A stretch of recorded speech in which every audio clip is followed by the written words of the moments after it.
Welcome to a special episode of China Forum. This week's episode will be the first of a three-part series on President Xi Jinping's recent visit to the U.S. Each of our panelists will be addressing a different aspect of the visit by President Xi, and I think this will contribute to a more balanced discussion in which some of the issues that often don't come up will have an opportunity to be explored. The visit itself, as is the case with many of the subjects of the summit meetings that I've been involved in during my foreign service career, took place with a not very positive atmosphere in U.S. China relations. In fact, there were enough strains in the relationship, and there had been enough skepticism expressed about U.S. policy toward China and about the outlook for U.S.-China relations that some of the Republican presidential candidates were arguing that the visit should be postponed or canceled. I think they were wrong because, in my experience, whether relations are good or bad, it's extraordinarily important for the top leaders of two important countries such as China and the United States to be able to communicate with each other. While there are differences, I find that the parallels between interpersonal relationships and intergovernmental relationships are much stronger than most political scientists seem to acknowledge, because I rarely encounter these parallels. But I don't know a marriage counselor in the world who would say that if you and your wife are having difficulties in your marriage, you shouldn't talk to them. And yet, frequently, we have people calling to cut communications with countries in which there are bilateral differences. In fact, there are a variety of overwhelmingly good reasons why summit meetings should take place during good and bad times in important relationships like the United States. I've already mentioned the importance of communication, but a second very important factor is the summit meetings, and I have been involved in preparations for countless summit meetings. It forces bureaucracies on both sides to focus on areas where cooperation could be expanded and on ways to manage existing differences more effectively. In other words, they are action-forcing events that produce ideas that go to the very top levels of government that wouldn't get there if you didn't have the impending summit to take place. And when you look at the outcome of the summit meetings between President Xi Jinping and President Obama, I think you will find an extraordinary range of areas where the United States and China are working together that get almost no attention in the media. The media focuses on the differences in our relationship. But when we look at what was agreed to at the summit in the position papers that have come out afterwards, we find that we in China are cooperating in Afghanistan on peacekeeping, nuclear security, wildlife trafficking, ocean conservation, food security, sustainable development, public health and global health security, humanitarian assistance and disaster response. We got 2 new annexes to the military confidence building measures that were agreed in the summit in Beijing last November between the 2 leaders. And we got a new joint statement by the 2 presidents on cooperation on climate change. We agreed to step up work to complete negotiation of a bilateral investment treaty. We got a breakthrough of sorts on the very sensitive and difficult cyber security issues. Not only did China for the first time agree that states should not knowingly misappropriate intellectual property, including trade secrets or confidential business information, with the intent of providing competitive advantage to their companies' commercial sections. We can't get France to agree to a principle like that. China has now agreed to it. And as the Chinese frequently say to the Americans, we listen to your words, but we watch your actions. This is a situation, I think, where Americans are going to be saying the same thing to China on the cybersecurity issues, that we have heard your words, and now we want to see what are the actions that follow on.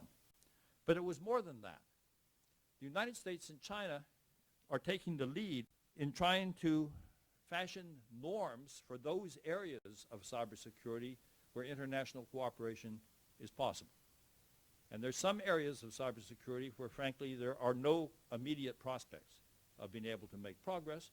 But in areas such as cybercrime, cyber warfare, there are possibilities for agreements in these areas.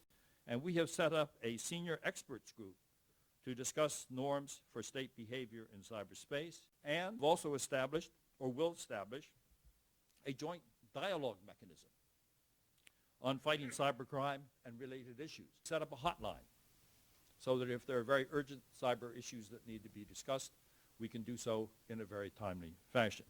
So these are not trivial accomplishments, and they wouldn't have happened if the two presidents hadn't met.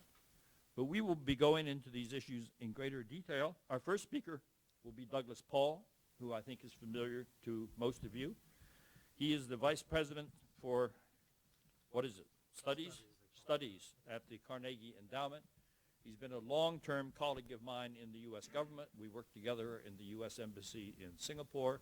I worked with him when he was on the national security staff of President Reagan and President Herbert Walker Bush. And he's been a vice president of J.P. Morgan International, just to show how diverse his background is. As Ambassador Roy just observed, there's been a lot of recitation of what happened before and after this summit. I've been scratching at that itch like everybody else, but I've had another itch develop that I want to talk a little bit about, sort of longer-term lessons from this episode. And I'll just offer some deference to Ambassador Roy by saying it was about 35 years ago he taught me the phrase action-forcing events in the context of getting things done by having the leaders meet, and it's been a very good lodestar for me ever since as well. I think everybody here is familiar with the narrative that emerged in 2008 after Lehman Brothers collapsed. China's rising, they had the Olympics, they managed their parts of the response to the great financial crisis, global financial crisis, very responsibly and fast. U.S. was in decline. The Washington consensus of how to do business, increasingly liberal financial environments, had led to a global crisis, and that the Washington consensus was over. The rise of democracy and liberal economics in tandem was being challenged by an authoritarian, better skilled management of the economy of China. And we've been putting up with that, and it's, you've all seen it in 1,000 different analyses where the U.S. is weak here. We're being pushed out of Asia because China's strong and the U.S. at its core is very weak. People talk about the U.S. is losing its dominance in Asia. China's challenging, trying to take that dominance away. China's pushing the U.S. out of the Bretton Woods institutions, or trying to form alternatives to the Bretton Woods institutions of post-1945 by putting up things like the AIIB, the Asian Infrastructure Investment Bank, the One Belt, One Road initiatives linked to that, alternative sources of development models that China would preach to its neighbors and to other countries around the world as an alternative to the American narrative. I mention these things because it was pertinent this summer when China stumbled in its management of a depreciation of the renminbi, which ostensibly was motivated by an effort to move toward market-derived pricing for the renminbi. It was interpreted by the various commentators who were around in August when this happened. And I find that in August you usually get the second string writers, because the first string writers are in Alaska or Maine, someplace like that, enjoying the weather. And the analysis that jumped out of all the papers was that China had suddenly reverted to its worst mercantilistic instincts, and the messaging that accompanied the renminbi's depreciation came after the fact and was not smoothly handled or widely accepted by economists in China or out. And so people jumped to the conclusion that China has mismanaged this as a sign that authoritarian economic managers are deeply at fault. And that was followed by, or contemporary with, an effort to manage the market, the stock markets in Shenzhen and Shanghai, where China tried to keep the prices up, even though they'd gone up vast percentages, and Yukon Huang can talk about this in a little while. try to keep the market up even though it needed some correction because it had gotten too high. But people felt that equities would be reduced, and therefore the companies that have the dependency on the equity values would be stretched, and that would hurt jobs in China. Therefore, China had to intervene against the very principles espoused by the party at the third plenum when it laid forth a market-driven reform program. So the upshot of this was that people here started reading these summer articles about China's stumbles and then putting them together with the United States energy self-sufficiency, lots of self-congratulation about the resilience of our universities, the demographic benefit of immigration that we permit, the flexibility of our markets in our R&D world, the leading edge creativity in the IT world and elsewhere. And these things came together on the eve of the Xi Jinping visit, with President Obama speaking to the Board of Trade, saying that things have really changed. The U.S. is back and China's in trouble. And this was echoed all the way down the administration. Of course, once the president says it, they all start saying it on the eve of the visit. And then we had the cyber agreement that emerged from this visit. Again, an untested agreement. Watch the actions and listen to the words. On the eve of the visit, Susan Rice, the National Security Advisor, made a special trip to China, and she made it very clear in her private remarks, reportedly, and certainly in things she said in more public settings, that she was going to press very hard for action on the theft of intellectual property for commercial purposes by government-assisted organizations in China, and made it clear that the tables had turned, that the United States was much stronger now and China was stumbling and had economic difficulties, and it needed to pay attention to what the United States said. This was reinforced when the Chinese quite suddenly on September 5th sent Meng Jianjun to the United States, a Politburo member and head of state security, with a delegation of 50. Interestingly, Ambassador Baucus was called in at 11 o'clock on a Sunday night and told that Meng Jianjun would lead a group to the United States the following day. They needed visas and meetings to follow up. And one got the impression that the September 3rd parade that took place in Beijing had preoccupied everybody in China, and no one paid attention to the next event, which was the summit in Washington, until the last minute, and then they wanted to snap everybody to attention and have it happen. So from the 3rd to the 5th, suddenly this came alive. But people in the White House imagined that somehow it was their magic persuasive power and this new correlation of forces between the U.S. and China that drove this event, rather than what I perceived to be a Chinese expectation that if sanctions were imposed, as being rumored in the press, on Chinese firms over cyber theft on the eve of the summit, then the Chinese would have to consider whether they wanted to cancel the summit, or whether there would be worth having a summit that would bring dignity and prestige and security to the president of China, who wanted to reflect that back to his own people by the White House ceremonies on the South Lawn and in the state dining room. I think it's important to draw back from this kind of conclusion that we've suddenly become much more on the rise and China's much more on the decline. It was never correct in the first instance to say China was purely on the rise, the U.S. was in decline. And the sudden infatuation in August with the turning of the tables on renminbi and stock markets, I think, does not reflect the longer term concerns. People who are like Yukon Huang here and others who watch China very closely from an economic point of view have long seen the slowing of the economy.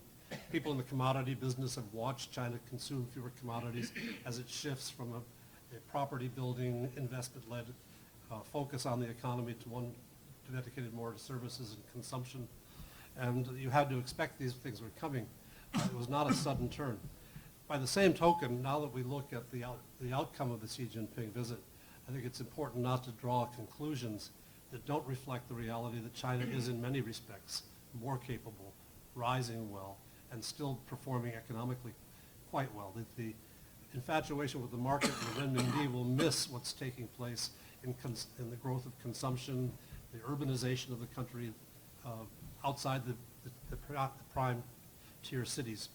And China has much more sustainable growth and much more self-confidence than some in the administration were suggesting. I will say that in official statements since the summit, I have not heard the kind of braggadocio that we were hearing in the run-up to the summit.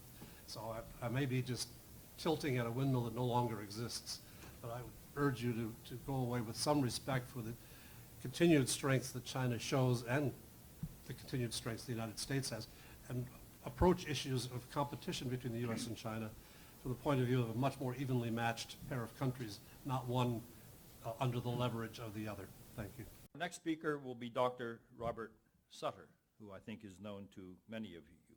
He's a professor of practice in international relations at George Washington University.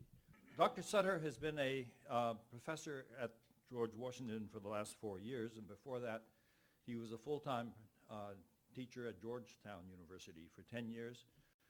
For the previous 30 years he was a part-time teacher at 4 of our regional universities, George Washington, Georgetown, Johns Hopkins, and the University of Virginia. He's the author of 21 books, over 200 articles, several hundred government reports, and probably lots of other publications that haven't come to my attention. He is a valued colleague, and his topic will be the challenges to America of a more assertive China. But today I want to talk about the debate, the U.S. debate dealing with China. I've spent my entire career looking at the debate in this city. And as has been indicated, it was a hot debate, and it remains hot. And so I want to talk about some factors in the background of the debate, where we are in the debate, and what the outlook of the debate is. Again, my career was mainly in government, was mainly in intelligence and in working with Congress. And there you just get a very different view of China than you do in academic life. It's much tougher. And so I came away from that experience with an understanding of the dynamics of the relationship, which is undergirded by differences. We have very important differences with China. And these things are quite important. And they don't change easily.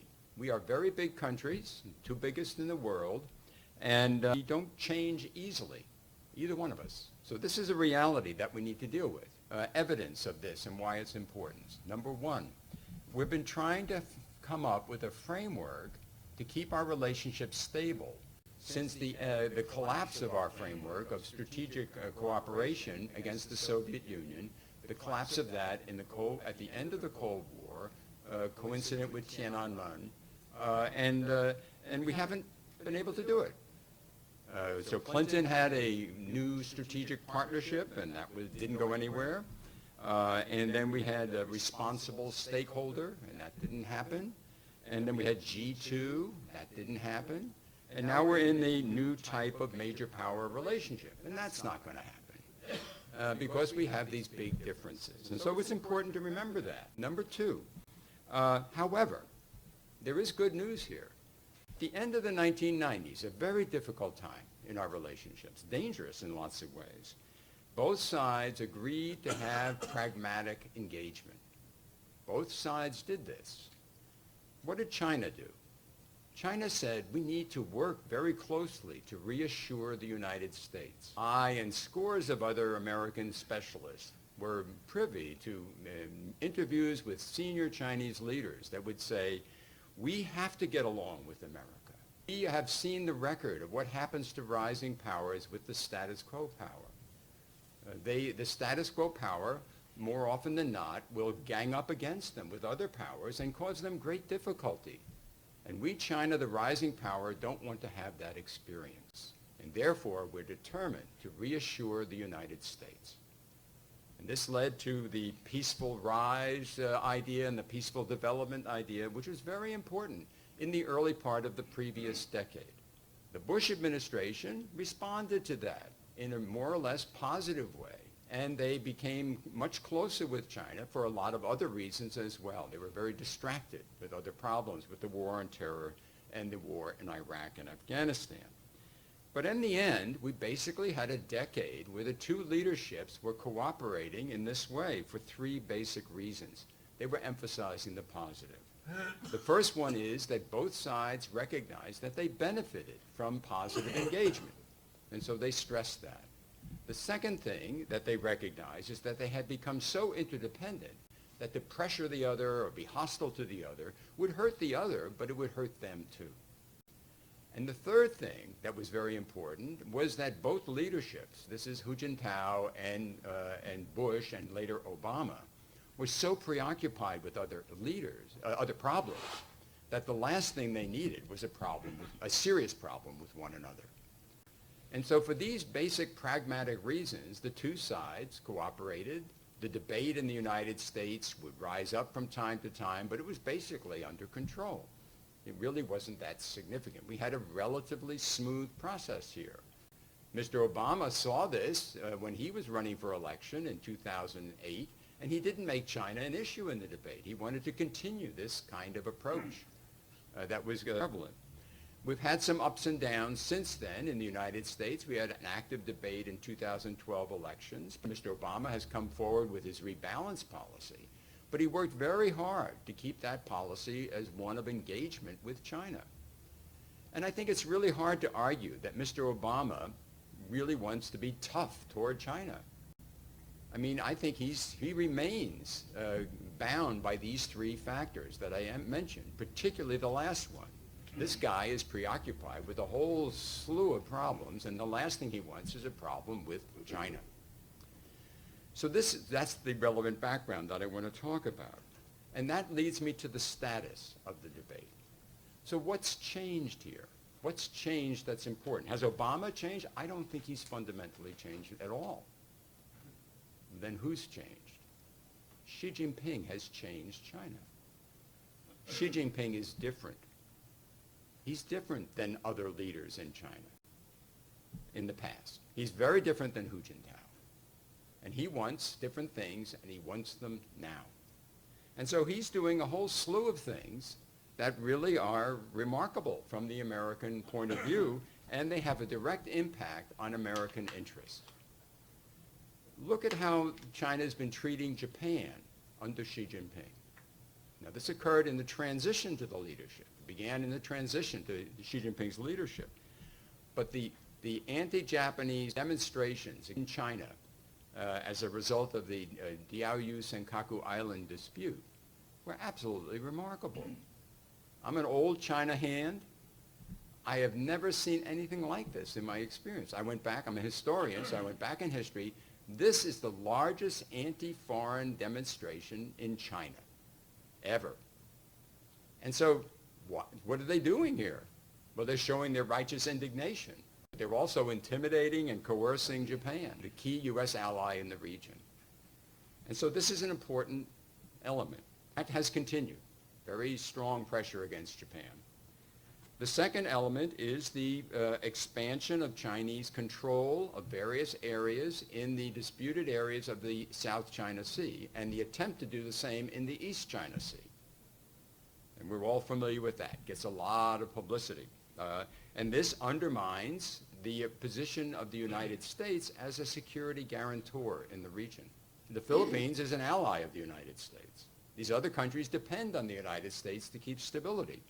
And yet, Mr. Xi Jinping and China has decided that this is very important for them. This is now of the level of sensitivity to China that Taiwan is. This is an uptick of its sensitivity. And the economic practices, we've already talked about cyber theft. Then we have state intervention, dealing with currency issues, restricting access to markets. These types of issues emerge. Then China uses its economic resources in ways that create international organizations that challenge and compete with the existing international organizations that the U.S. backs, and in many cases exclude the United States. And then you have the military buildup on display in the September parade, which targets America. I like the ballistic missile, the intermediate range ballistic missile that people call the Guam Buster. And there it was, the Guam Buster, you see. So they're going to bust up Guam. So that's, anyway. Now the Chinese official media doesn't say that, but that's what people have called it. And then you have internal repression and the non-governmental organizations. So what has happened here? So Mr. Obama and the United States, the debate has risen, and Mr. Obama is aroused. Mr. Obama is a very measured person in how he speaks. Criticism of China is rare. He rarely publicly criticizes China, except this year. I try to keep count. This year, there must be 80 times he said bad things about China, complaining about this, that, and the other thing. So it's interesting. Repeated complaints, of contrast to the past. What does Mr. Xi Jinping do? Nothing. He ignores them. These are rebuffed by foreign ministry spokespersons. Now, what's the image here? If you're in Asia watching this, the image is a concerned U.S. president saying bad things about issues with China and the Chinese president ignoring it. That isn't the position that a world leader should be in.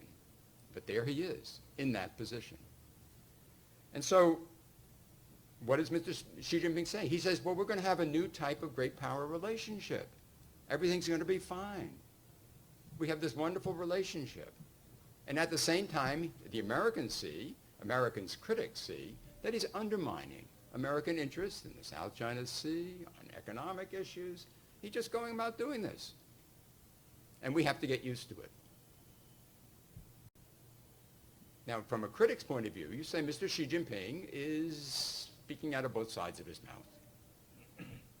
Okay, so looking out, you can say, well, the summit leaves us with some sense of optimism. I think the areas that I have enumerated are the areas where not a lot of progress has been made. The debate, I think, is going to continue. And what we seem to see is Mr. Obama remains committed to this framework of pragmatic cooperation with China. He's going to continue this. So the situation will be dependent on what Mr. Xi Jinping decides to do. Is he going to do more of this? Are we going to have more bold moves, like the reclamation that's been taking place in the South China Sea, like air defense information zones? Are we going to have this kind of thing? We may well have it, because there's a strong imperative on the part of Mr. Xi Jinping to be bold in foreign policy, to be active. The previous ideas were seen as too passive. The idea of reassuring America was seen as a sign of weakness. Talking to Chinese officials in Beijing in March, I asked them this question. I said, what about reassurance? He said, oh, that was a sign of weakness. People have been taking advantage of us. So we don't do that anymore. So they're obviously not worried that the U.S. is going to somehow get together with other powers and constrain them in serious ways. So the bottom line here is just that I think the debate will continue. I don't think Mr. Obama is going to change much. So it'll drift here in Washington. But there'll be ferment. I would calm down. If you're worried about the future U.S.-China relations, I would calm down. This is very secondary to other debates. Mr. Putin is a bigger problem. ISIS is a much bigger problem. But it's here. And if Mr. Xi Jinping does some more bold things, I think it will rise. Thank you for watching China Forum. Tune in again next week to watch the next part of this special episode.